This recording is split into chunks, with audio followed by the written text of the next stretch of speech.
প্রিয় দর্শক বন্ধুরা, এই মুহূর্তের জন্য big breaking news update upper primary থেকে। কার্যত কাউন্সেলিং বন্ধের দাবিতে এবার সর্বোচ্চ ন্যায়ালয়ের সুপ্রিম কোর্টে মামলা।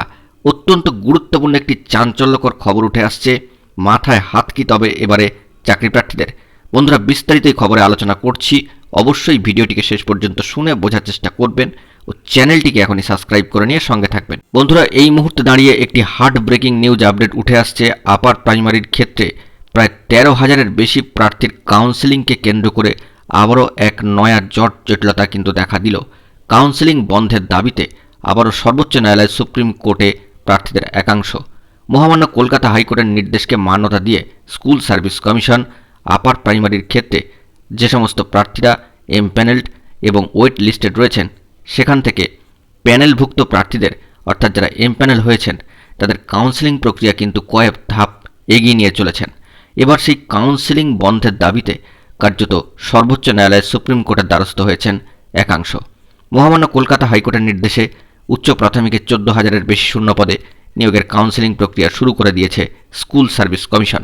কিন্তু তারই মাঝখানে কাউন্সেলিং বন্ধ করতে চেয়ে সর্বোচ্চ ন্যায়ালয়ের সুপ্রিম কোর্টের দ্বারস্থ আপার প্রাইমারির চাকরি প্রার্থীদের একাংশ। তাদের দাবি, প্রথম প্যানেলের নাম থাকলেও নতুন প্যানেলে নাম নেই। অস্বচ্ছ প্যানেল তৈরি করে কাউন্সেলিং শুরু হয়ে গিয়েছে। সেই দিক থেকে যে গুরুত্বপূর্ণ খবরটি উঠে আসছে যে কাউন্সেলিং প্রক্রিয়া শুরু করে দিয়েছে স্কুল সার্ভিস কমিশন এবং সেই কাউন্সেলিং বন্ধ করতে চেয়েই মামলা হলো শীর্ষ আদালতে।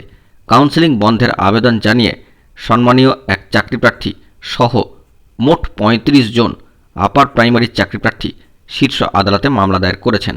আপার প্রাইমারিতে 2016 সালে একটি মেধা তালিকায় নিয়োগের ব্যাপারে মামলা হয়েছিল মহামান্য কলকাতা হাইকোর্টে। এই নিয়োগ প্রক্রিয়ায় প্রথম প্যানেলে 9,000 প্রার্থী রয়েছেন। নানা কারণে এদের কাউন্সেলিং বন্ধ ছিল। এসএসসি এই নিয়োগ প্রক্রিয়া শুরু করার ব্যাপারে মহামান্য কলকাতা হাইকোর্টের দ্বারস্থ হয়েছিলেন। গত 17 অক্টোবর মহামান্য কলকাতা হাইকোর্টের সম্মানীয় বিচারপতি সৌমেন সেন মহাশয় এবং সম্মানীয় বিচারপতি উদয় কুমার মহাশয়ের ডিভিশন বেঞ্চের তরফ থেকে কাউন্সেলিং শুরু করার জন্য নির্দেশ দেওয়া হয় এবং সেই মোতাবেক স্কুল সার্ভিস কমিশন কাউন্সেলিং প্রক্রিয়া শুরু করে দিয়েছে। কিন্তু কাউকে নিয়োগপত্র এখনই দেওয়া যাবে না, এমনটাই কিন্তু দেওয়া হয়েছিল নির্দেশ মহামান্য কলকাতা হাইকোর্টের তরফ থেকে। সেই মতোই কাউন্সেলিং প্রক্রিয়া শুরু করে স্কুল সার্ভিস কমিশন। মামলাকারীদের তরফ থেকে সম্মানীয় আইনজীবী আশিস কুমার চৌধুরী মহাশয়ের দাবি যে প্যানেল ধরে নিয়োগ হচ্ছে তা অস্বচ্ছ। 35 জন মামলাকারীর দাবি, প্রথম প্যানেলে 9,000 চাকরি প্রার্থীর নাম ছিল, তাতে তাদেরও নাম ছিল। এবছরের আগস্ট মাসে যে প্যানেল প্রকাশিত হয় তাতে তাদের নাম নেই। এরপরই অস্বচ্ছতার অভিযোগ তুলেছেন তারা। দ্বারস্থ হয়েছেন সর্বোচ্চ ন্যায়ালয়ের সুপ্রিম কোর্টে। কাউন্সেলিংয়ের প্রক্রিয়াকেও চ্যালেঞ্জ করেছেন তারা। কার্যত এক কথায় এই মুহূর্তে টান উত্তেজনা। এবারে কি তবে এই নিয়োগ প্রক্রিয়ার ক্ষেত্রে কাউন্সেলিং বন্ধ হয়ে যাবে? তা ঘিরে কিন্তু এবার প্রার্থীদের মনে আশঙ্কা ও প্রশ্নচিহ্ন দেখা দিচ্ছে। সর্বোচ্চ ন্যায়ালয়ের সুপ্রিম কোর্টে এই মামলার কবে হিয়ারিং হয় সেই দিকে কিন্তু আমাদেরকে লক্ষ্য রাখতে হচ্ছে।